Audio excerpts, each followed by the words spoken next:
Il était une fois le meurtre de Roger Ackroyd. Nous sommes dans un petit village, dans la campagne, dans les années 20.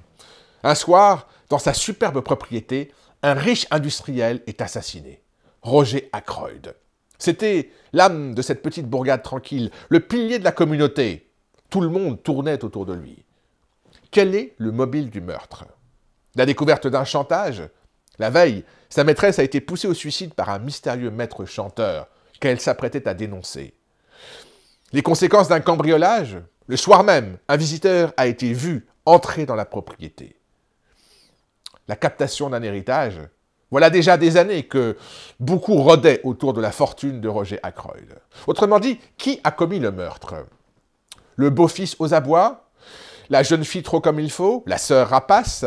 Le majordome obséquieux? Le major taiseux? La domestique dissimulée? Le visiteur étranger? La gouvernante au lourd passé? En tout cas, dans cette ténébreuse affaire, 3 choses sont certaines. 1. Dans cette galerie de personnages, tous ont quelque chose à se reprocher. 2. C'est un huis clos. L'assassin est là, sous nos yeux.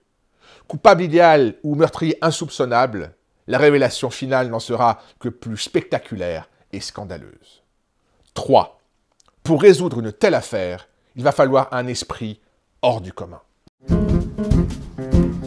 Le héros du meurtre de Roger Ackroyd, c'est Hercule Poirot, un étranger, qui n'est pas d'ici, qui n'est certainement pas anglais, un affreux petit français ou belge, avec d'énormes moustaches, un œil inquisiteur, un visage en forme de poire. D'ailleurs, il cultive des citrouilles.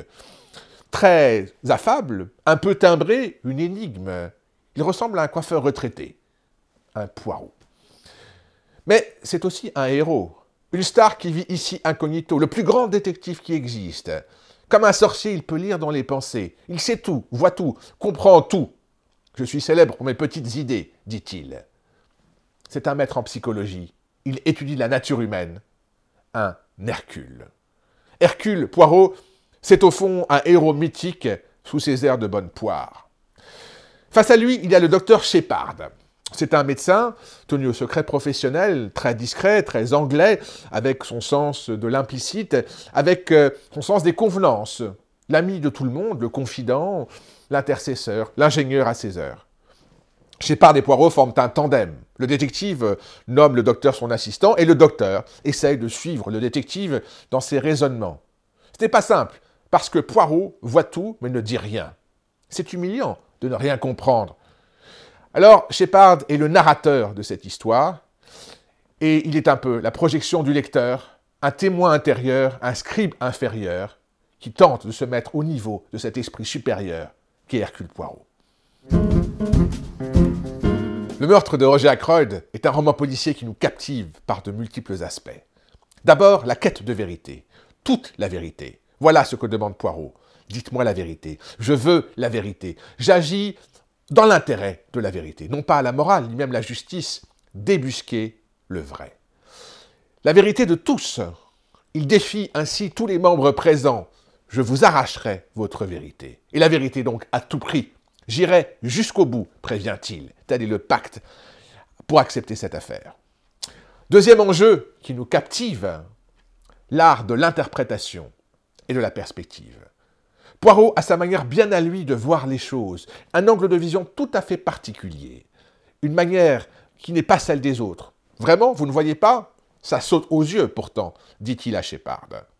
Un art de l'interprétation, cet art de déchiffrer les détails, les signes, les visages, de relever les indices qui tuent, une porte fermée, une lettre disparue, un appel incongru, 5 minutes de décalage.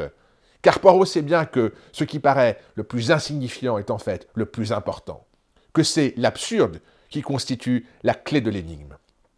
Troisième enjeu, le pouvoir de raisonnement. Poirot est un maître en conjecture, en hypothèse, en déduction, un as de la logique.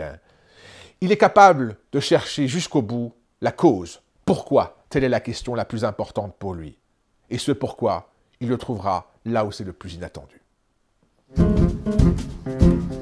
Au miroir du meurtre de Roger Ackroyd, je vois 4 œuvres. La première, ce sont les aventures de Sherlock Holmes. Le duo Hercule Poirot-Dr Shepard est évidemment un écho au duo Sherlock Holmes-Dr Watson. Ce parallèle est d'ailleurs explicitement cité par Shepard, lorsqu'il dit « J'étais le Watson de ce Sherlock, mais ensuite, nos voies divergèrent. » En effet, deux détectives géniaux sont assistés par deux médecins. La différence, c'est que Watson demeure le collaborateur fidèle de Sherlock, alors que Shepard, lui, n'est qu'un assistant occasionnel. La deuxième œuvre, c'est la nouvelle d'Edgar Poe, La lettre volée, dont le héros est Auguste Dupin, l'ancêtre commun de Sherlock Holmes et d'Hercule Poirot. Dans la nouvelle de Poe, comme dans le roman de Christie, il y a une lettre qui est une arme de toute puissance, l'instrument d'un chantage, qui est dérobé par un criminel, qui d'ailleurs pourrait même être le mobile du crime dans le roman d'Agatha Christie. Et cette lettre, chez Poe, eh bien, elle est disposée avec une excessive évidence, juste sous les yeux du monde entier, comme pour mieux empêcher un individu quelconque de l'apercevoir. Dans Le meurtre de Roger Ackroyd, il y a un écho à cette excessive évidence. La troisième œuvre est un essai du psychanalyste Pierre Bayard. Il s'agit d'une contre-enquête « Qui a tué Roger Ackroyd ?»